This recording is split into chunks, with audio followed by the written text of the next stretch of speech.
These are 5 Middle Eastern fragrances that I used to love, but they now no longer align with my style and what I look for in a fragrance. I wore these fragrances a lot a few years ago, but now I can't really remember the last time I wore them.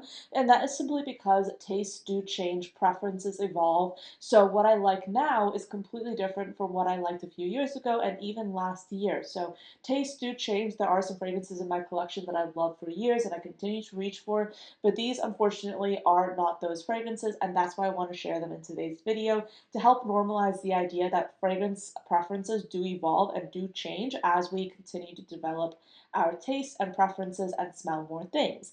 If this is your first time on this channel, hello, my name is Anya. I love fragrances. I talk about them here every single weekday, Monday through Friday, along with additional content on TikTok and Instagram. If you're interested in learning a little bit more about various topics in fragrance, including fragrance history, I do have a podcast called The Fragrance Report. A large focus on that podcast is delving into various aspects of fragrance history. So if you're interested in that and you want to learn more, be sure to check it out on Spotify. So this fragrance was actually inspired by Demi Rawling. She did a TikTok video where she talked about fragrances that were no longer her style, and then I was inspired to do a focus specifically on Middle Eastern fragrances because if you don't know, I started my fragrance journey, if you will, by wearing a lot of Middle Eastern perfumes. I was a student at the time, I didn't have a lot of spending money, and to me, even buying designer fragrances wasn't aligning with my budget. So I started exploring Middle Eastern perfumes because I found that I could really go for a larger variety with Middle Eastern fragrances, and I could experiment with different scent profiles very effectively. And I also really did love the style of Middle Eastern fragrances that I was gravitating towards at that time,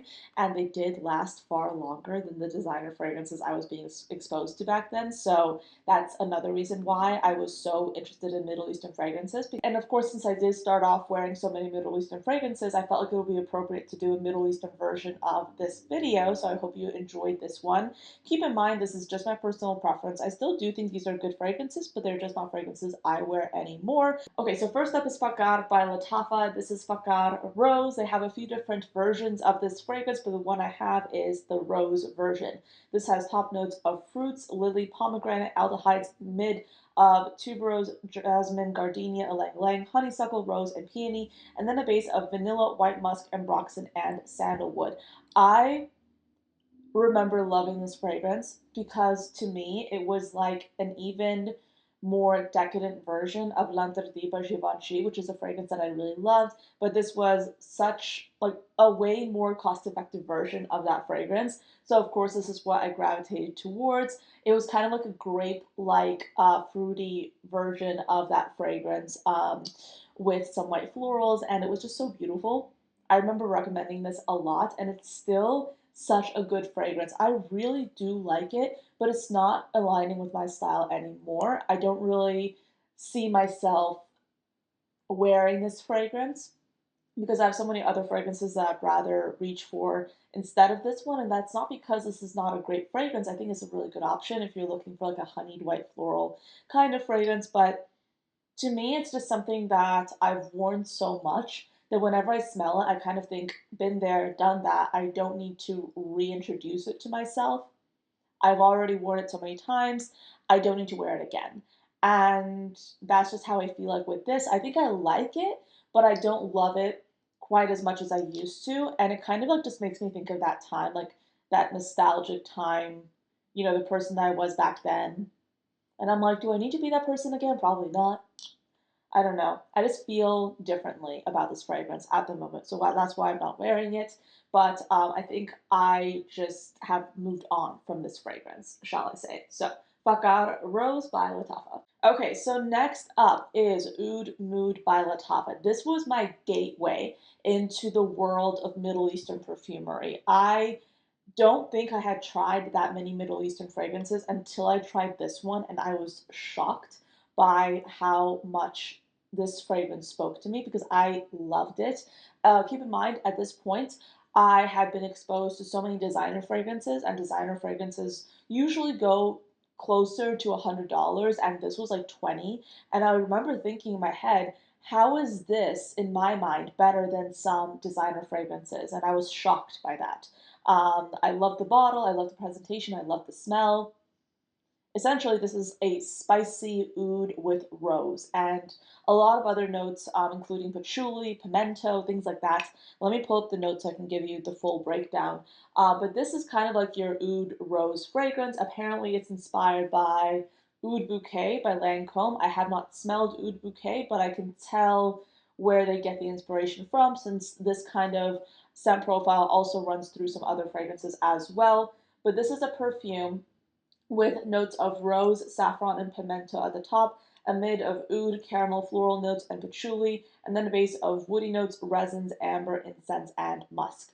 I still do think this is a great fragrance, but this is not a fragrance that I reach for anymore because the spiciness in here, to my nose at the moment, is just a little bit too too abrasive. And I'm not saying abrasive in a bad way, but this is for those people that really do like cinnamon and spicy notes, and that's just not where I like to go at the moment when it comes to fragrance. Like if I want a cinnamon fragrance, I have a bottle of Sugar Leather by Une Nuit Nomade. Quite frankly, I would much prefer having a fragrance experience with that instead of spraying myself with this, because this is just something that I've moved on from. I still do think it's a good option if you're looking for an affordable kind of like a spicy oud rose combo, but this is no longer something that aligns with my taste, and I can't really remember the last time I wore this. I have like a little baby dent in here because, quite frankly, this is a really strong perfume. And at the time when I was wearing this fragrance, I was not overspraying it because, again, there's cinnamon in here. Cinnamon is one of those notes that I'm never really like fully on board with unless it's really, really well blended.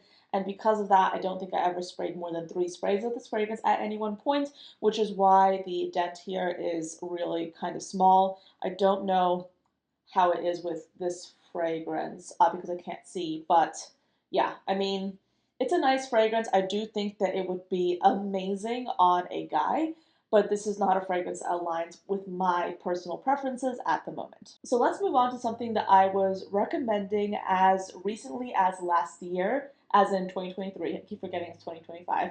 But I was wearing and recommending this fragrance in 2023, and something happened where I just stopped reaching for this. This is all Wataniah Alya, and I do think it's a beautiful, fruity date um, fragrance with raspberry. This is a fun one, okay? And this is one of those fragrances that, to be honest, right now, I can't really picture myself wearing it, but I feel like my mind might change. And my mind might change with any one of these fragrances, but I feel like my mind will probably change with this one because I genuinely do like the smell, but I just do not reach for it. And I think it could still align with what I look for, but I just have never really had a day where I'm like, I want to wear this. Like, because at the end of the day, like, whenever we spray on a fragrance, we're choosing to spend at least a few hours with a certain scent. And if we don't really, really want to wear that scent, then we're not going to reach for it. And with this fragrance, I've just been in the kind of situation where I don't love this fragrance enough anymore to devote an entire day to experiencing it. So that's just the long and short of it. But let's move on and talk about um, the notes because I do think the notes are quite interesting. The price on this is actually really good right now. It's around $20. Okay, so we have top notes of strawberry, lychee, mandarin, orange, and cassis, a mid of rose, magnolia, peach, freesia, and Casablanca lily, and then a base of dark chocolate, sandalwood, patchouli, and then ambrette. This, it smells beautiful. It smells amazing. Like, I really do like it. Okay, actually, no, hold on. Are these right? Because I thought there was dates in here. Okay, yeah. Well, according to Fragrantica, these are the notes. That's what I'm going to say. I thought there was some dates in here. That's what I was picking up, but I guess I was wrong. Maybe what I'm really getting is like that peach and dark chocolate combo. I'm not quite sure, but I like this. I think it's a really good one. Am I looking at the wrong notes? Let me check their website. Okie dokie.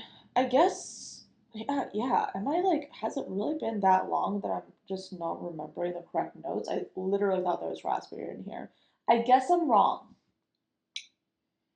It's a nice fragrance. Don't get me wrong. It's good. It's just not where my tastes are at the moment. So there you go. All the fragrances are going to be linked down below, by the way, if you want to check them out. So this next fragrance is Abiyedh by Lattafa. I love the poudre version of this. The poudre version is basically kind of like a peachy juice with gold accents. That is chef's kiss. So beautiful. This, on the other hand, not something I'm a fan of at the moment. I mean, it's nice. It's just a scent profile that's been so overplayed that I'm not into it at this point.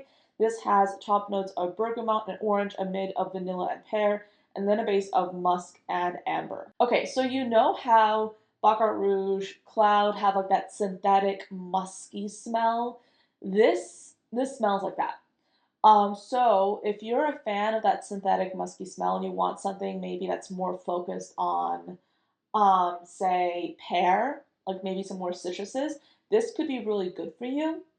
But for me personally, I have overplayed that fragrance or that kind of scent profile so much that at this point I don't really want to wear anything that plays with that scent profile at all. It's not something that I'm looking for. To be honest, when it comes to that kind of DNA, when it comes to that trend, I just prefer the original Baccarat Rouge. I don't really want to see people's alternatives, and that goes for this. I will say Abiyedh has a lot of flankers, and I believe they all smell quite different. So if someone recommends you one of these fragrances, be sure that you're looking at the right one, that you're buying the right one, because this is the original. This is the original Anya Abiyedh. They have a lot of different flankers. So just to clarify, if someone's recommending something to you that looks a little bit different than this, make sure they're getting the name right because it might be possible that you're going to get this. And this is not my favorite at all. It's just been overplayed too much. And I used to really, really love it. It's just not my thing anymore. So this next fragrance I kind of feel a little bit guilty about because I did receive this in PR. But regardless, I'm going to be honest with you. This is a fragrance that I liked at some point. I'm just not a fan of it now. And it also plays with a lot of really similar kind of scent profiles and trends that I would like to speak to in this video as well. But this is Rose 01 by Swiss Arabian. I do like the bottle, actually. I think it looks quite cool, and the cap is kind of interesting as well. But this is a fragrance that I'm just not a fan of. And it's kind of like what I said about this fragrance, right? Like I like it, but I don't want to devote an entire day to experiencing it. And this is also a really strong perfume. But this has top notes of lychee, bergamot, pink pepper, a mid of Bulgarian rose, peony, and nutmeg, and then a base of musk, vanilla, and cashmere. And this kind of plays with that Delina exclusive DNA or Delina DNA, but it's definitely not a direct dupe. It's more like a really distant cousin, twice removed. So it plays with that rose, lychee, and peony combo, but it's not trying to be that fragrance. And to be honest, I have so many fragrances in my collection that kind of align with that scent profile. And at this point, I have a preferred fragrance that I reach for whenever I do want to experience that scent profile. And unfortunately, it's not this one. Um, yeah, I like it. Like, I like it objectively, but I'm not a fan of it for me right now, personally. So, objectively, it's a really good fragrance and it lasts a really long time. It's beautiful for the winter, but it's not a fragrance that I personally wear anymore. So, with that being said, those are all the fragrances I wanted to tell you about. Let me know, is there anything in your collection that you used to love but you now no longer reach for? Let's have a conversation about this in the comments. Thank you for watching till the end, and I'll see you next time. Bye.